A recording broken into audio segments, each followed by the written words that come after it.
Jeeva today பார்வையாளர்களுக்கு வணக்கம். இன்றைய நேர்காணலில் இடதுசாரி சிந்தனையாளர், கல்வியாளர் பிரின்ஸ் கஜேந்திர பாபு அவர்கள். தோழர் வணக்கம். வணக்கம். தற்போது உயர்கல்வியில் ஒரு புதிய மசோதா நாடாளுமன்ற கூட்டுக்குழுவுக்கு போயிருக்கு. அந்த மசோதா குறித்து இடதுசாரிகள் உங்களை போன்ற கல்வியாளர்கள் அச்சத்தை தெரிவிச்சிருக்கீங்க, ரொம்ப ஆபத்துன்னு சொல்றீங்க.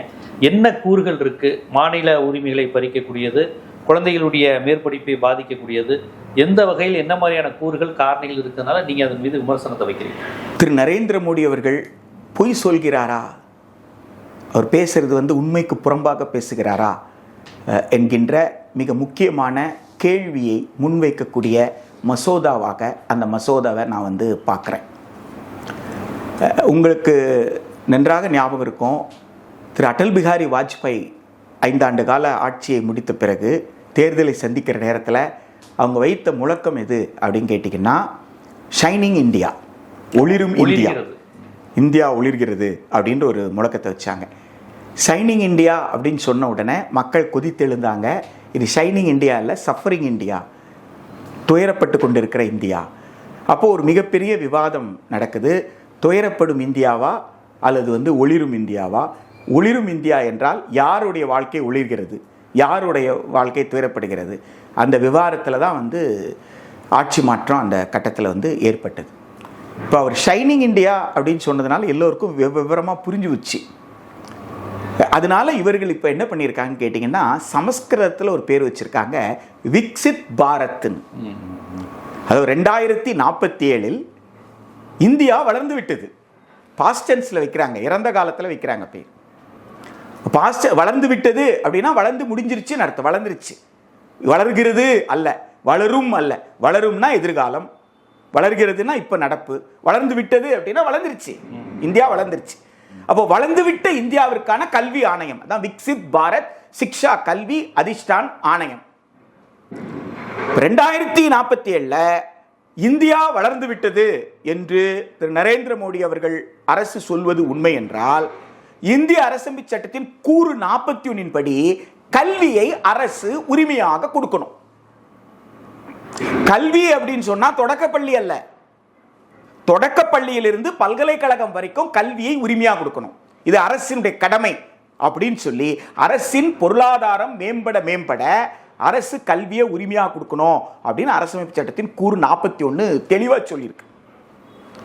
1991 மோகினி ஜெயின் வழக்கில் கல்வியை அடிப்படை உரிமைன்னு உச்சநீதிமன்றம் தீர்ப்பில் சொல்லிட்டாங்க. அப்பதான் அதை எதிர்த்து அடுத்த வழக்கு உன்னிகிருஷ்ணன், மோகினி ஜெயின் ஒரு மாணவி போட்ட வழக்கு. அடுத்து முதலாளிகள் போட்ட உன்னிகிருஷ்ணன் வழக்கில் சற்று குறைத்தவங்க என்ன சொன்னாங்க, பள்ளிக்கல்வி வரைக்கும் கூறு 45 வரைக்கும் வேணா அடிப்படை உரிமைன்னு எடுத்துக்கலாம், அதுக்கப்புறம் அரசின் பொருளாதாரத்தை பொறுத்துத்தான் சொல்ல முடியும் அப்படின்னாங்க. ஆக என்ன நம்ம புரிஞ்சுக்கணும், அரசின் பொருளாதாரம் மேம்பட்டால் அரசு என்ன கொடுக்கணும், கல்வியை உரிமையாக கொடுக்கணும். அதுதான் 41 சொல்லுது என்று சொன்னாங்க. ஆக மோகினி ஜெயின் வழக்கில், உன்னிகிருஷ்ணன் வழக்கில், அதுக்கப்புறம் எந்த வழக்கை நீங்கள் எடுத்துக்கிட்டாலும் சரி, உச்சநீதிமன்றத்தை பொறுத்த வரைக்கும் தெளிவாக ஒரு விஷயத்தில் நிற்குது, அரசமைப்பு சட்டம் அரசின் பொருளாதாரம் மேம்பட அரசு கல்வியை கொடுக்கும். அப்போ அரசு பொருளாதாரம் மேம்படாத வரைக்கும் தனியாரை இருக்கலாம். இதுதான் அரசமைப்பு சட்டம், இதுதான் நீதிமன்றம் சொல்லியிருக்கிற விஷயம். இப்போ நீங்க விக்சித் பாரத் என்பதை ஒரு முழக்கமாக வைத்திருந்தால் நம்ம கேள்வி கேட்க முடியாது. விக்சித் பாரத் என்பது என் கொள்கைன்னு சொன்னீங்கன்னா நம்ம கேள்வி கேட்க முடியாது. வளர்ந்துருச்சுட்டீங்க. ஆமா, அதாவது இந்தியா வளரணும்ன்றது எல்லாரும் தான் விரும்புறாங்க. எனவே ஆனா நீங்க மசோதாவுக்குள்ள கொண்டு வந்துட்டீங்க, மசோதாவுக்கு பேரா வைக்கிறீங்க. அப்போ மசோதாவின் பெயர்ல நீங்க வைக்கும் பொழுது, அப்போ கூறு 41 படி என்ன கொடுத்துருக்கோம்னா, கல்வியை அடிப்படை உரிமையா கொடுக்கும். அப்ப கல்வியை அடிப்படை உரிமையா கொடுக்கறதா இருந்தா எல்லா மக்களும் உயர்கல்வி பெறுவதற்குண்டான நிதியை ஒதுக்கி அதற்குண்டான அரசு கட்டமைப்பை வலுப்பெற செய்வதற்குண்டான வாய்ப்புகளை கொடுக்கணும். இந்த மசோதா அதற்கு நேர் எதிராக இருக்கிறது.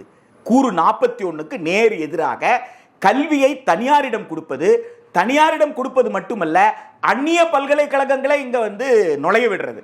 அப்ப அந்நிய பல்கலைக்கழகங்களோடு இங்க இருக்கிற பல்கலைக்கழகங்கள் போட்டி போடணும்.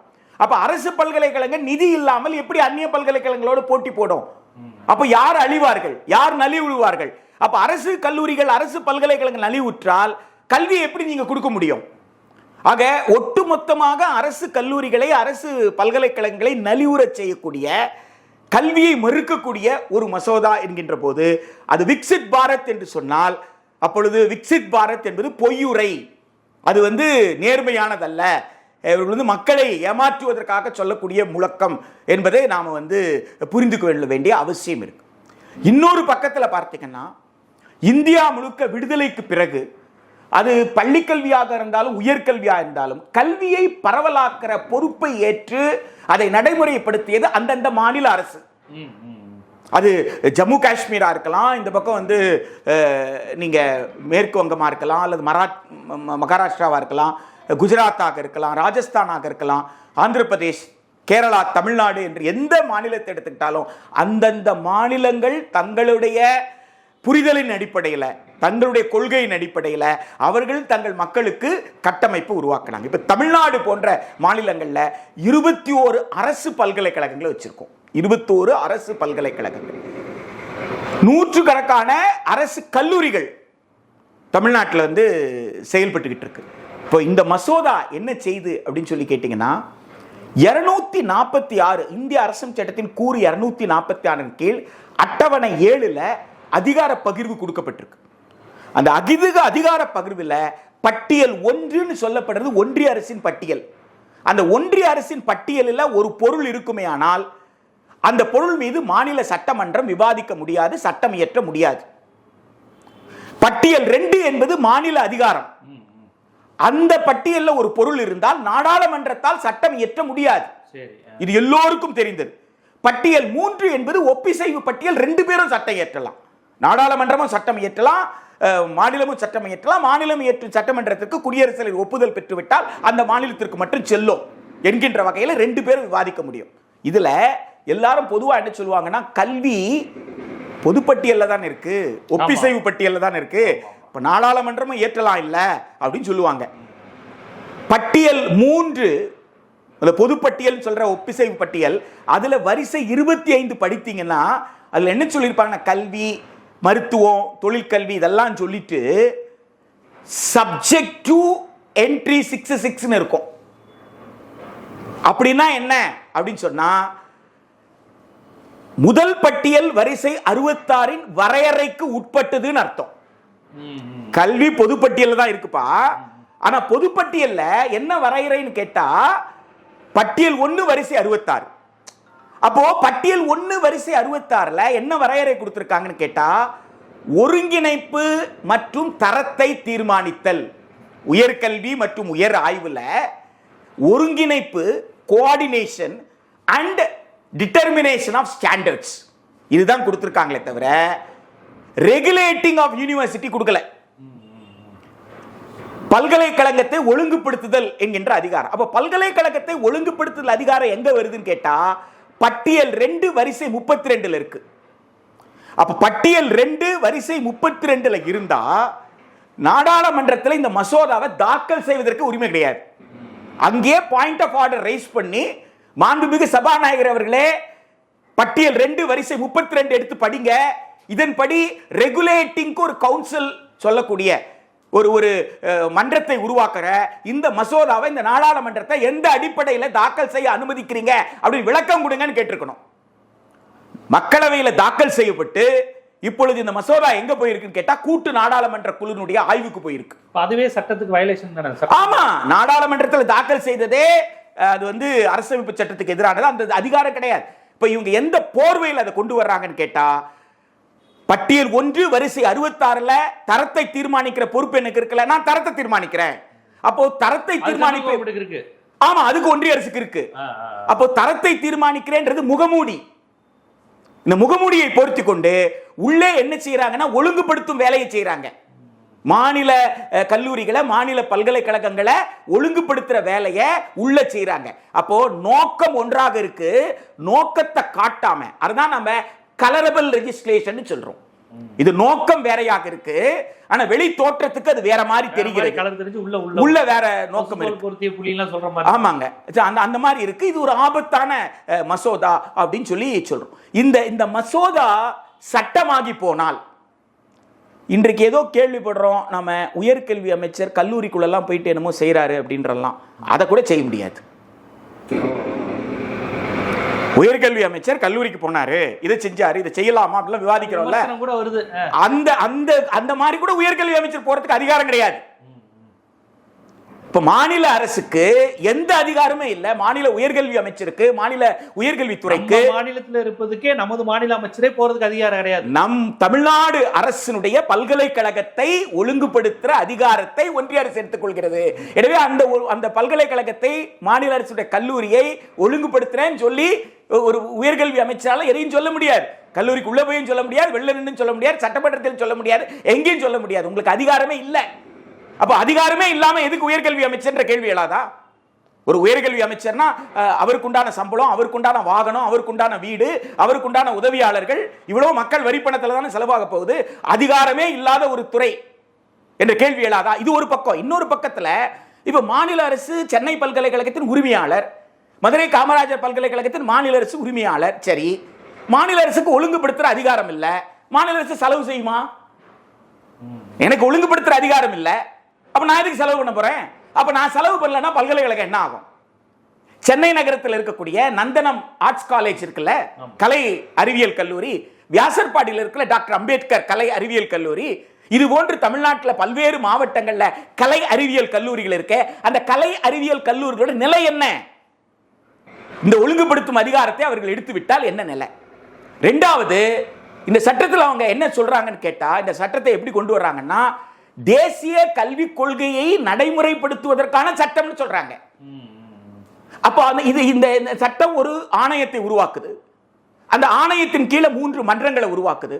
ஒரு மன்றம் என்ன செய்யுதுன்னு கேட்டா தரத்தை தீர்மானிக்கும். தரத்தை தீர்மானிக்கணும்னா என்ன அர்த்தம்? என்னென்ன பாடத்தை யார் யார் நடத்தணும்னு சொல்றதுதான் தரத்தை தீர்மானிக்கும். இந்த தரத்தில் இருக்கணும். அப்ப நீங்க அறிவியல் படிக்கிறீங்களா, அறிவியல்ல இந்த பிரிவா, இந்த பிரிவுல இந்த தரத்தில் இருக்கணும். வணிகவியலா, இந்த தரத்தில் இருக்கும். இந்த தரம்னு சொல்ற இடத்துல அவங்க இந்தியன் நாலேஜ் சிஸ்டம்னு கொண்டு வர்றாங்க. அப்ப அந்த இந்தியன் நாலேஜ் சிஸ்டம் சயின்டிபிக்கா இருக்கா, உங்களுக்கு அறிவியல் பூர்வமாக இருக்க, இந்திய மரபு சார்ந்த சிந்தனை என்று சொன்னால் கூட நீங்க அந்த பாடத்திற்கு பொருத்தமான அறிவியல் பூர்வமாக நிரூபிக்கப்பட்ட செய்திகளாக இருக்கா, அல்லது நம்பிக்கையின் அடிப்படையில் இருக்கா? இதை நம்பணுங்க அப்படின்னு சொல்றது வேற, படிக்கிறது என்பது வேற. ஒரு கல்வியில நம்பிக்கை வர முடியாது, கல்வியில கேள்விதான் எழுப்புவாங்க. ஆக இவங்க ஒரு ஸ்டாண்டர்ட்ஸ் செட் பண்ணிட்டாங்கன்னா அந்த ஸ்டாண்டர்ட்ஸ் பண்ணி தான் பல்கலைக்கழகங்கள் தங்களுடைய பாடத்திட்டத்தை அமைத்துக் கொள்ள முடியும். அப்படி என்றால் பல்கலைக்கழகத்துக்கு இருக்கக்கூடிய அகாடமிக் ஃப்ரீடம் இருக்கு இல்லைங்களா, அந்த அகாடமிக் ஃப்ரீடம் போயிடும், கல்வியல் சுதந்திரம் போயிடும். எல்லா மாநிலத்துக்கும், எல்லா மாநில பல்கலைக்கழகம் காமராஜர் யூனிவர்சிட்டியினுடைய சிலபஸ் அவங்க தீர்மானிப்பாங்களா? ஆமா, காமராஜர், பாரதிதாசன், அண்ணா எதுவாக, ஆமா, அவங்க என்ன, அவங்க அக்ரெடிஷன்ல என்னென்ன கூறுகளை சொல்றாங்களோ அந்த கூறுகள் தான் நீங்க உங்க பல்கலைக்கழக சிலபஸ் பேர் வச்சுக்கோங்க. ஆனா அதற்குள்ள உள்ளடக்கம் எப்படி இருக்கணும்னா அவங்க என்ன சொல்லியிருக்காங்களோ அதான் இருக்கணும்.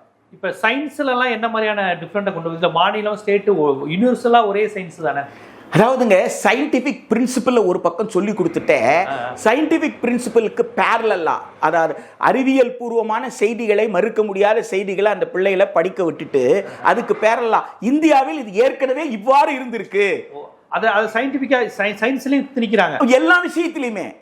பித்தகராஸ் தேரத்தை எப்படி சொல்லுவாங்க, எல்லாவற்றுக்கும் அவர்கள் முன்னாடியே இருந்தது. ஆமா, அதற்கு முன்னாடி இங்க என்ன கூறு இருந்திருக்கு அப்படின்னு பொருத்தமே இல்லாமல் இது மாணவர்களை குழப்பதான் செய்யுமே தவிர இது முன்னுக்கு போவதுக்கு எல்லாவற்றையும் கடந்துங்க. நம்ம என்ன புரிஞ்சுக்கணும்னு கேட்டா, ஆக்ஸ்போர்ட் யூனிவர்சிட்டி எதுக்கு ஆக்ஸ்போர்ட் யூனிவர்சிட்டிக்கு போறாங்கன்றதுதான். ஆக்ஸ்போர்டுக்குன்னு ஒரு தரம் வச்சிருக்கான்ல, கேம்பிரிட்ஜுக்குன்னு ஒரு தரம் வச்சிருக்கான், ஹார்வர்டுக்குன்னு ஒரு தரம் வச்சிருக்கான்ல, அது போல உங்களுக்கு மெட்ராஸ் யூனிவர்சிட்டின்னு ஒரு தரம் இருக்குல்ல, மதுரை காமரா அண்ணா யூனிவர்சிட்டிக்கு ஒரு தரம் இருக்குல்ல. இவர் எங்க இருந்து வர்றாரு? திரு மயில்சாமி அண்ணாதுரை எங்க இருந்து வர்றாரு? டாக்டர் சிவன் எங்க இருந்து வர்றாரு? இன்னைக்கு இருக்கக்கூடிய வீர முத்துவேல் எங்க இருந்து வர்றாரு? இப்படி எக்கச்சக்கமான ஆட்களை நம்ம எல்லா துறையில உருவாக்கி வச்சிருக்கோமே. இவங்க எல்லாம் எங்க இருந்து வந்தாங்க? மாநில அரசு கல்லூரியிலிருந்து தான், பள்ளியிலிருந்து, கல்லூரியிலிருந்து, பல்கலைக்கழகத்திலிருந்து தான் வந்தாங்க. அப்போ இந்த தரத்தை யார் உருவாக்குனது? மாநில அரசு தானே. மாநில அரசோட பல்கலைக்கழகம் தான் உருவாச்சு. இப்போ அப்படி நீ சுயமாக எதையும் செய்ய முடியாது. நான் ஏன் கேட்கிறேன், இன்னொரு மயில்சாமி அண்ணாதுரையே இன்னொரு பல்கலைக்கழகத்தில் வரல, ஏன் ஐஐடியில் உருவாகலன்னு நான் கேட்கிறேன். ஐஐடி உன்னை விட தரமான, அண்ணா யூனிவர்சிட்டி விட தரமானதுன்னு சொன்னா அப்ப இஸ்ரோல நிறைய விஞ்ஞானிகள் எங்க இருந்து வந்திருக்கணும்? ஐஐடில இருந்து தான் வந்திருக்கணும். ஏன் ஐஐடில இருந்து நிறைய பேர் வரல? இஸ்ரோல வேலை செய்யறவங்க 85% இந்தியாவுடைய பல்வேறு மாநில பல்கலைக்கழகத்திலிருந்து வந்தவங்க. அது எந்த மாநிலம் வேணாலும் இருக்கலாம். அந்த சயின்டிஸ்ட் யாருமே ஐஐடில இருந்து வரல. ரொம்ப வரப்பட்டிக்காட்டுல கவர்மெண்ட் ஸ்கூல்ல படிச்சவன் தான் வர்றான். தாய்மொழியில படிச்சவன். தாய்மொழி மயில்சாமி அண்ணா. ஆமா, தமிழ் மொழி மட்டும் இல்ல, தமிழ்நாட்டில் தமிழ் மொழி என்று சொன்னால் அதுபோல் கேரளால படிச்சவன், மலையாளத்தில் படிச்சவன். இது வந்துச்சுன்னா இனி மயில்சாமி அண்ணாதுறையிலே கிடையாது. இனிமேல் கிடையாது. இனிமேல் மயில்சாமி அண்ணாதுறையிலே கிடையாது. அதனாலதான் இப்போ ஒன்றிய அரசை பொறுத்த வரைக்கும் அவங்க கொண்டு வந்து பாதுகாப்புத்துறை உற்பத்தியே தனியார் கிட்ட கொடுக்குறாங்க. விண்வெளி ஆராய்ச்சியும் சரி, விண்வெளியில இதை செலுத்தக்கூடிய நிறுவனங்களையும் சரி தனியார் கிட்ட கொடுக்க முன் வந்துட்டாங்க. எனவே அவர்கள் எல்லாவற்றையும் தனியார் கிட்ட கொடுக்கும் பொழுது அவர்களுக்கு கல்வியின் மீது அக்கறை இல்லை. இனி விஞ்ஞானிகள் உருவாகணும்னு அவசியம் கிடையாது. சந்தைக்கு எப்படி ஒரு விஞ்ஞானி தேவையோ அந்த சந்தை உற்பத்தி பண்ணிக்கும். நான் மக்களுக்கு தேவையான, மக்கள் எதிர்பார்க்கிற விஞ்ஞானிகளை உருவாக்க வேண்டிய அவசியம் இல்லைன்றதுதான் தேசிய கல்விக் கொள்கை 2020. தேசிய கல்விக் கொள்கை 2020 நிராகரிக்கும்னா அது வெற்று அரசியல் முழக்கம் அல்ல, அது கல்வியையே சிதைக்கிற ஒரு ஏற்பாடு என்பதனால தான். எனவே இந்த உயர்கல்வி ஆணையத்திற்காக போடப்பட்டிருக்கிற இந்த விஸ்கித் பாரத் சிக்ஷா அதிஷ்டான் மசோதா என்ன செய்யும் கேட்டா, ஆய்வுகளில் தலையிடும். முனைவர் பட்ட ஆய்வுகள் சுதந்திரமாக செயல்பட முடியாது. அந்த ஆய்வாளர் இருக்கார்ல, அவங்களுடைய சோசியல் பேஜ் எல்லாம் மானிட்டர் பண்ணிட்டு இருப்பாங்க, சமூக வலைதள பக்கங்கள் எல்லாம் பார்ப்பாங்க. அவங்க நோக்கம் என்னவா இருக்கு, அவங்க சொன்ன நோக்கத்திற்காக பண்றாங்களா, என்ன செய்யறாங்க, எந்த நேரத்தில் வேணாலும் அந்த முனைவர் பட்ட ஆய்வு என்பது நிறுத்தப்படலாம்.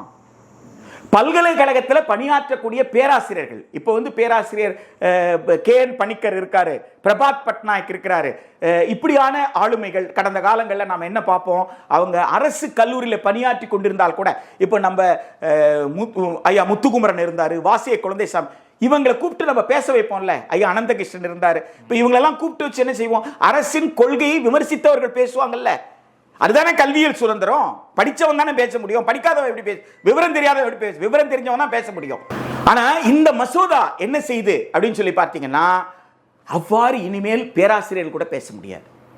அரசின் கொள்கையை விமர்சித்து நீங்கள் மாணவர்களோ பேராசிரியர்களோ, ஆசிரியர்களுடைய மாணவர்களுடைய ஆய்வு மாணவர்களுடைய நிறுவனத்தினுடைய ஊழியர்கள் தான் பரந்துபட்ட சிந்தனையாளர்களாக இன்டெலெக்சுவல்ஸா இருக்க முடியாது. அவங்க எல்லாம் சர்வீஸ் ப்ரொவைடர், நிறுவனத்துல வேலை பார்க்கறாங்க, சர்வீஸ் ப்ரொவைடர்ஸ். அவங்க ஆசிரியர் என்ற தன்மை கூட கிடையாது. ஆசிரியர், சமூக அறிவியல் ஆசிரியர் உட்பட எல்லாருக்கும். ஆக கல்வி உரிமை, கல்வி சுதந்திரம் என்பது பறிபோகுது.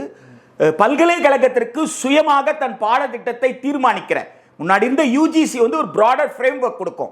நீங்க கேட்கலாம், ஏற்கனவே பல்கலைக்கழக மானிய குழு அதை செஞ்சுக்கிட்டு தானே இருந்துச்சுன்னு கேட்கலாம். அதுவே ஆதிக்கம் செஞ்சது. அப்போ அவங்க என்ன செய்வாங்கன்னா ஒரு பிராடர் ஃப்ரேம்வொர்க் கொடுப்பாங்க. இந்த மாதிரி பாடத்திட்டம் இருக்கணும், இதெல்லாம் உள்ளடக்கிய பாடத்திட்டமா இருக்கணும் அப்படின்னு ஒரு பரிந்துரைக்கிற ஏற்பாடை தான் அவங்க செய்ய முடியுமே தவிர, அவங்க மானியம் கொடுக்கறதுக்கு தான் அந்த அமைப்பு. நீங்க செய்யற ஆய்வுக்கு மானியம், நிறுவனத்திற்கு மானியம் கொடுக்கிறதுக்கு தான் அந்த அமைப்பே தவிர, இதைத்தான் நீ படிக்கணும்னு சொல்ற அமைப்பு கிடையாது. அந்த நோக்கத்துக்காக அந்த அமைப்பு உருவாக்கப்படவே இல்லை. ஆக இவர்கள் உருவாக்கக்கூடியது இது ஒட்டுமொத்தமாக கல்வியல் சுதந்திரத்தை, தனிமனித சுதந்திரத்தை, பல்கலைக்கழகங்களுக்கு இருக்கக்கூடிய சுதந்திரத்தை ஒட்டுமொத்தமாக பறிக்கின்ற ஏற்பாடு. அது வந்து மிக மிக மிக ஆபத்தானது. எதிர்காலத்தில் தரமான ஆய்வாளர்களை இங்க உருவாவதற்கு பயந்துட்டு ஓடிடுவான்ல, இப்படி கட்டுப்பாட்டில் எப்படி வந்து ஆய்வு செய்வான்? அப்ப சுதந்திரமாக எந்த நாட்டில் ஆய்வு செய்வதற்கு வாய்ப்பு இருக்கோ அந்த நாட்டுக்கு நான் போறேன் என்றுதான் போகக்கூடிய ஒரு சூழல் வந்து உருவாகும். இந்திய நாட்டில் இருக்கிற அரசு பல்கலைக்கழகங்கள் வலுவிழக்குது அப்படின்னா அந்த இடத்தை யாரு நிரப்பிக்கிட்டே வருவாங்கன்னு கேட்டா அந்நிய பல்கலைக்கழகங்கள். ஆக இவங்க சொல்றது என்னன்னு கேட்டீங்கன்னா, இந்தியமயமாக்குறேன்னு சொல்றாங்க. ஆக்சுவலி இந்தியமயமாக்கல, இந்தியர்களை மீண்டும் அந்நிய பல்கலைக்கழகத்திற்கு அடிமையாக்கிட்டு இருக்கிறாங்க. அப்போ அந்நிய பல்கலைக்கழகம் வந்து இங்க கிளையை திறக்கிறதுக்கு திரு நரேந்திர மோடி அனுமதிக்கிறாரு. RSS வழிகாட்டாமலாம் அனுமதிப்பாரு நான் கேட்கிறேன். ஆக இந்திய சிந்தனைய எந்த சுதேசி என்பதுதான் மறுக்கவே இல்லையே. ஹிட்லர் சுதேசியா என்பதுதான். ஹிட்லர் கூட யாரு, ஆரியர் தானே ஹிட்லர். ஜெர்மனை ஆண்ட ஹிட்லர் ஆரியன் சூப்ரமசின்னு தானே பேசினாரு, ஆரிய மேலாதிக்கம் தானே பேசுறாரு. அப்ப RSS வந்து ஹிட்லருடைய சுதேசியை பத்தி பேசுகிறதா என்பதுதான் கேள்வி. அப்படி ஹிட்லருடைய சுதேசியை பற்றி பேசலன்னா RSS VBSA பில்லை எதிர்த்திருக்கணுமே, அந்நிய பல்கலைக்கழகத்தை அனுமதிக்காதன்னு சொல்லி இருக்கணுமே. அந்நிய பல்கலைக்கழகத்தை அனுமதிக்கிறதுன்னு சொல்றது என்னுடைய அண்ணா பல்கலைக்கழகத்தை இழிவுபடுத்துறதுன்னு சொல்லணுமே. இந்திய நாட்டினுடைய மிகச்சிறந்த ஆளுமைகளை உருவாக்கிய சென்னை பல்கலைக்கழகம். அவங்களுடைய சுதேசி இதெல்லாம் தடுக்கல. அவங்களுக்கு சுதேசி என்றால் என்னன்னு தெரியாதுங்க. இந்திய மக்களை அழிப்பதற்கு பேரு சுதேசி. அவங்க சுதேசி. இந்திய மக்களுடைய மொழிகளை அழிப்பது தான் அவங்களுடைய அவங்களுடைய சுயம் தான் அவங்களுக்கு சுதேசி. அவர்கள் ஒரு தத்துவத்தை வைத்திருக்கிறார்கள், அவர்கள் ஒரு கனவு வைத்திருக்கிறார்கள், அவர்கள் ஒரு கற்பனை வைத்திருக்கிறார்கள். இந்தியாவிற்கு என்ற ஒரு கனவு இருக்கிறது. அப்ப இந்தியாவிற்கு இருக்கிற கனவு, இந்தியாவுக்கு இருக்கிற கோட்பாட்டை சிதைத்து விட்டு அவங்களுடைய கனவை நிறைவேற்றிக் கொள்வதற்கு, அதாவது ஒரு சிலர் தான் ஆள பிறந்தவர்கள் என்பது அவங்க தத்துவம். மற்றவெல்லாம் அடிமைப்பட்டு கிடக்கலாம். அவனுடைய நியமனங்களுக்கு ஏற்ற போல் அவன் படிச்சா போறோம். எல்லாரும் எல்லாம் படிக்கணுமா? அப்போ எல்லோரும் எல்லாம் படிக்கலாம் அப்படின்னு சொல்றதுதான் தந்தை பெரியார், அண்ணல் அம்பேத்கர். அதுதான் உங்களுக்கு அரசமைப்பு சட்டம். அதுதான் கூறு 14, அதுதான் கூறு 21. அப்ப கூறு 14, 21 செல்லா காசாக்குறது தான் கல்வியை மறுக்கிறது. நீங்க மோகினி ஜெயின் கேஸ் எடுத்து படிச்சு பாருங்க. சுப்ரீம் கோர்ட் சொல்லியிருப்பாங்க ரொம்ப தெளிவாக, நீங்க 41 நடைமுறைக்கு வராம கல்வியை அடிப்படை உரிமை ஆக்காம 14, 21, அதாவது சமத்துவம் என்பதும் வாழ்வுரிமைன்னு சொல்றதும் ரெண்டுமே செல்லா காசுன்றாங்க. சொல்றது யாரு? உச்ச நீதிமன்றம். இதை தந்தை பெரியார் சொல்லியிருக்காரு, இதை அண்ணல் அம்பேத்கர் சொல்லியிருக்காரு. ஆனால் தீர்ப்புல சொல்லியிருக்கிறது யாருன்னு கேட்டா உச்ச நீதிமன்றம். ஆக 41 நடைமுறைப்படுத்தாது மட்டுமல்ல, 41 செல்லா காசாக்குற ஒரு மசோதாவுக்கு பேரு விஸ்கித் பாரத் சிக்ஷா அதிஷ்டான் என்கின்ற போது ஏற்கனவே மாநில அரசுகள், அதாவதுங்க கர்ம வீரர் காமராஜர் ஆட்சி பொறுப்புக்கு வந்த போது நம்ம எல்லாருக்குமே தெரியும், மூதறிஞர் இருந்தார். மூதறிஞர் ராஜாஜி முதலமைச்சராக இருந்தார். பள்ளியை நடத்துவதற்கு பணம் இல்லைன்னு சொல்லி பள்ளியை மூடினாங்க. அப்போ மாணவர்கள் எப்படி எல்லாரும் படிக்க முடியும்னா பள்ளிகளை ஷிஃப்ட் ஆக்கினாங்க. காலையில் ஒரு ஷிஃப்ட்டு, மத்தியானம் ஒரு ஷிஃப்ட்டு. அப்போ காலை பிரிவுக்கு வரக்கூடிய மாணவர்கள் மாலையில் என்ன செய்வாங்க அப்படின்னு கேட்டால், அவங்க வீட்டில் இருக்கிற பகுதிகளில் போயிட்டு அவங்க அப்பா அம்மா மூலமாக எதையாவது ஒரு தொழிலை கற்றுக்கிட்டோன்னாங்க. தொழிற்கல்வின்னு சொன்னார் அவர். அப்போ காலையில் வர்ற மாணவர்கள் பிற்பகலில் போய் தொழில் கற்றுப்பாங்க, பிற்பகலில் வர்ற மாணவர்கள் காலையில் போய் கற்றுக்கிட்டு வருவாங்க. அப்போ தான் தந்தை பெரியார் கொதித்தெழுந்தார், இதற்கு பேர் தொழிற்கல்வி கிடையாது, இது குலக்கல்வி. அப்பா என்ன வேலை செஞ்சாரோ அந்த வேலையை புள்ள செய்யறது எப்படி? ராஜாஜிட்ட இருந்து காமராஜர் ஒரு முதலமைச்சர் உருவாவதற்கே இதான காரணம். இந்த முக்கியமான போராட்டம். முதலமைச்சர். ஆமா. அப்போ காமராஜர் வந்த உடனே 6 மாதத்திற்கு முன்னாடி மூதறிஞர் என்ன சொல்றாரு? நிதி இல்லைன்றார். நிதி இல்லைன்ற காரணத்தால தான் இந்த மாதிரியான விஷயத்தை நாங்கள் பள்ளிகளை மூடுறோம், இருக்கிற பள்ளிகளில் எல்லாரையும் படிக்க வைக்கிறோம் அப்படின்ற மாதிரி சொல்றாரு. 6 மாதத்துல காமராஜர் முதலமைச்சராகி மூடின அத்தனை பள்ளிகளையும் திறக்கிறாரு. 3 கிலோமீட்டருக்கு ஒரு தொடக்க பள்ளியும் 5 கிலோமீட்டருக்குள்ள ஒரு உயர்நிலை பள்ளியும் திறக்கிறாரு அப்படின்னு சொன்னா அது என்ன நிதி எங்க போச்சு? எங்க வந்துச்சு? திடீர்னு காமராஜருக்கு எங்க நிதி வந்துச்சு? அதோடு நிற்காமல் மருத்துவக் கல்லூரி வரைக்கும் அரசு திறக்கணும்னு போறாரு. அவர் காலத்தில் 6 மருத்துவக் கல்லூரி அந்த 9 ஆண்டு காலத்தில் திறக்கப்படுதுங்க. அப்படி என்றால் எங்கே இருந்து நிதி வந்தது? ஆக அவரால் மக்களிடம் செல்ல முடிந்தது, மக்களிடம் கோர முடிந்தது. மக்களுக்கு கல்வியை கொடுக்கிறது அரசினுடைய கடமை என்பதை அவரால் உணர முடிந்தது. அவ்வாறு கட்டமைக்கப்பட்ட உயர்கல்வி நிறுவனங்கள் இருக்குல்ல இப்ப தமிழ்நாட்டில், அந்த உயர்கல்வி அதுபோல் இந்தியாவில் இருக்கிற பல மாநிலங்கள்லையும், இப்ப கேரளால அப்படி ஒரு பெரிய கட்டுமானத்தை உருவாக்குனாங்க. அதனால்தான் இந்தியாவிலேயே அதிகமான எழுத்தறிவு பெற்ற முதல் எழுத்தறிவுல 100% எட்டிய மாநிலம் தொடர்ந்து ஆண்டதோடு காரணம் அதை அவர்களால் செய்ய முடியுது. இப்படி இந்தியாவில் தமிழ்நாட்டில் போல இந்தியாவில் இருக்கிற பல மாநிலங்களில் இதை செய்ய முடியும். இப்போ அத்துணை மாநில அரசினுடைய கல்லூரிகளுக்கும் ஒரு மிகப்பெரிய ஆபத்தாக அதை சிதைக்கக்கூடிய சமூக நீதி இல்லாத ஒரு உயர்கல்வி என்கின்ற வகையில் உயர்கல்வியினுடைய இது வந்ததுன்னு சொன்னா BA, BSc, BCom போன்ற தேர்வுகளுக்கும் எல்லோருமே அகில இந்திய அளவில் நீட்ட போல கியூட் எழுதணும், காமன் யூனிவர்சிட்டி என்ட்ரன்ஸ். அது எழுதாம நீங்க போக முடியாது. இப்படி பல்வேறு ஆபத்துக்கள் இருக்கக்கூடிய ஒரு மசோதா கிட்டத்தட்ட 2 மாதங்களுக்கு மேலாக நாடாளுமன்ற நிலைக்குழுவினுடைய விவாதத்தில் இருக்கு. தமிழ்நாட்டில் இன்னும் பொது விசாரணையே நடத்தல. என்ன கேட்கணும் தமிழ்நாடு அரசு? கூட்டு நாடாளுமன்ற குழு தமிழ்நாட்டு, நான் ஸ்டேக் ஹோல்டர், நான் பல்கலைக்கழகம் நடத்துறேன், நான் கல்லூரி நடத்துறேன், என்ன கேட்காம நீ என்னையா விவாதிக்கிற அப்படின்னு கேட்கணும்ல. வா தமிழ்நாட்டுக்கு வா, ஹியரிங் நடத்துன்னு கேட்கணும்ல. சட்டமன்றத்தில் சிறப்பு தீர்மானம் நிறைவேற்றணும்ல. இந்த மசோதாவை நாடாளுமன்றத்தில் நீங்கள் விவாதிப்பதற்கே உங்களுக்கு என்ன கிடையாது, அரசமைப்பு சட்டத்தில் இடம் கிடையாது. எனவே நாடாளுமன்றத்தில் அது அனுமதித்ததே தவறு, அந்த மசோதாவை திரும்ப பெறுங்கன்னு ஒரு தீர்மானத்தை கொண்டு அதை பற்றி எந்த புரிதலுமே இல்லாமல் மாநில அரசு இருப்பது என்பது மிகவும் வேதனைக்குரியதாக இருக்கு. மக்கள் விழித்திருந்து போராடுவது ஒரு பக்கம், மற்றொரு பக்கம் நாடாளுமன்ற உறுப்பினர்கள் இந்த மசோதாவை சட்டமாக்காமல் தடுப்பதற்குண்டான அனைத்து நடவடிக்கையும் மேற்கொள்ளணும்.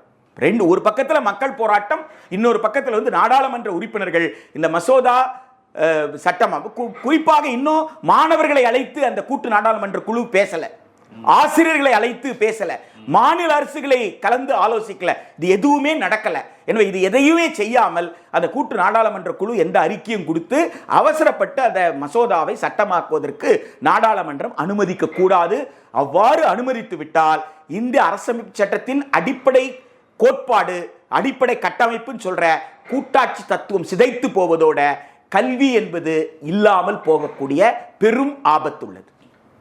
எவ்வளவு கஷ்டப்பட்டு எவ்வளவு பெரிய போராட்டங்களுக்கு பிறகு இதெல்லாம் கிடைத்தது. அது எல்லாவற்றையும் இன்று ஜனநாயக முறைக்குள் நின்று ஜனநாயகப்படியே அதை நாங்கள் காலி செய்கிறோம். ஏன்னா இப்போ மக்களால் தேர்ந்தெடுக்கப்பட்ட அரசை தான் நம்ம ஏற்றுக்கொண்டு இருக்கிறோம், மன்னராட்சி கிடையாது. இப்போ மன்னர் ஒரு சட்டம் போட்டது தான், யாரும் கேள்வி கேட்க முடியாது. ஆனால் நம்ம கேள்வி கேட்கலாம், உரையாடலாம், சமர் புரியலாம், இறையாண்மை நம்மிடம் இருக்கு. ஆனால் மக்களிடம் இறையாண்மை பெற்ற அரசு என்று நம்புகின்ற இந்த காலகட்டத்தில் மக்களுக்கு எதிரான விஷயத்தை மக்களாட்சி தத்துவத்தின் அடிப்படையிலேயே அதன் போர்வையிலே தத்துவம் சொல்லக்கூடாது, அதன் போர்வையிலே கொண்டு வரக்கூடியதை நம்ம என்ன பண்றது? கலப்பிரர் காலம் இருண்ட காலம் தான், இப்படிதான் நீ பேசணும். குப்தராட்சி பொற்கால ஆட்சி தான், ஆரியர்கள் வந்தாங்க, மூலாயர்கள் படையெடுத்தாங்க, ஏன் எதுக்கெல்லாம் கேள்வி கேட்கக்கூடாது, அவ்வளவுதான். இந்த மாதிரியான ரொம்ப ஆபத்தான விஷயங்கள்லாம் வரக்கூடிய ஆபத்து இருக்குன்னு சொல்லியிருக்கீங்க. சயின்ஸ் பாடங்கள்லையுமே ரொம்ப ஏற்கனவே பிளாஸ்டிக் சர்ஜரிக்கு பிள்ளையார் தான் அப்படின்னு ஓப்பனாகவே சொன்னாங்க. அப்புறமேட்டு அனுமான் தான் முத செவ்வாய்க்கு போனவர்னு ஒரு பிஜேபி சொன்னாரு. ஏன் ஒரு கிறிஸ்டினை சொல்றீங்க, ஒரு அமெரிக்காக்காரர், நம்ம ஊர் அனுமான் தானே முத செவ்வாயை போய் தொட்டதுலாம் சொன்னாங்க. இப்போ இதையெல்லாம் பாடத்திட்டமாகவும் ஆகி அறிஞர்களும் பிஎஸ்டியும் படிக்க ஆரம்பிச்சா நாடு என்ன ஆகுங்கிற ஒரு கவலை உள்ளாகுது. பார்ப்போம். ஒரு முக்கியமான ஒரு அபாய சங்க நீங்க ஊதியிருக்கீங்க, அபாய மணியை அடிச்சிருக்கீங்க. இது ஒரு பெரிய அளவில் கல்வியாளர்கள் மத்தியில், எதிர்கட்சிகள் மத்தியில், ஏன் ஆளுங்கட்சியினர் மத்தியிலே ஏன்னா அவங்களுக்கும் சேர்த்து தான் நம்ம பேசியிருக்கோம். ஒரு விழிப்புணர்வை தரும் நான் நினைக்கிறேன். நன்றி.